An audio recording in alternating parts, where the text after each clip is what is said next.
শ্রী শ্রী ব্রহ্মবৈবর্ত পুরাণ প্রকৃত খণ্ড সপ্তম অধ্যায় ভাগ 2। আজকে আপনাদের শোনাব সরস্বতী প্রভৃতির অবস্থা বর্ণন ও কল্কি এবং ঈশ্বরের গুণ নিরূপণ। বেদব্রত সমস্তই লুপ্ত হয়ে যাবে, কামাচারী হবে লোক মিথ্যার প্রভাবে, কপট হইবে লোক ধর্মশূন্য হবে, পূজায় আদি কোনো কিছু না রহিবে ভবে, না শুনিবে হরিকথা হইবে কপট, কুটিল দাম্ভিকী আর অহংকারী শঠ, মনুষ্যেরা হবে চোর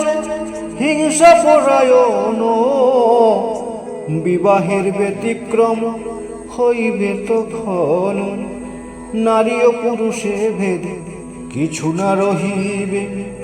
রমণী আজ্ঞায় সব পুরুষ চলিবে, বিলুপ্ত হইবে সব আচার বিচার, ভাসরিবে সর্বলোকে শাস্ত্র ব্যবহার,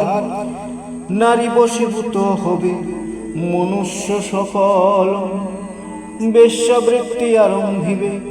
পত্নী অবিরল, গৃহিণী হইবে সদা ঈশ্বরী গৃহের, স্বামী পাবে গৃহ মাঝে পদবী ভৃত্যের, শ্বশ্রু ও শ্বশুর হবে ভৃত্যের সমান, গৃহ মধ্যে বধূ হবে সবার প্রধান,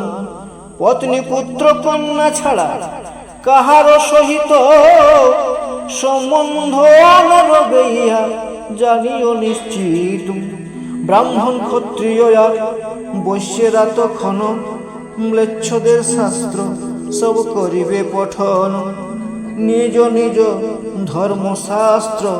বর্জন করিবে, শাস্ত্রের শাসন আর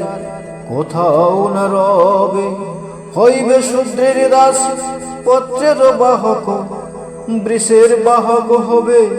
হইবে পাচক, করিবে নিকৃষ্ট কার্য কুটিল স্বভাবে, সত্য পথ তেজি সব মিথ্যা পথে যাবে,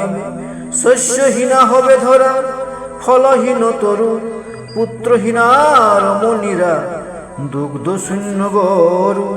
ধনুগণ অল্প দুগ্ধ করিবে কদান, ঘৃত তাহে না হইবে শুনো মতিমান, পতি পত্নী মাঝে আর প্রীতি নাহি রবে, ঘৃতের গৃহস্থ লোক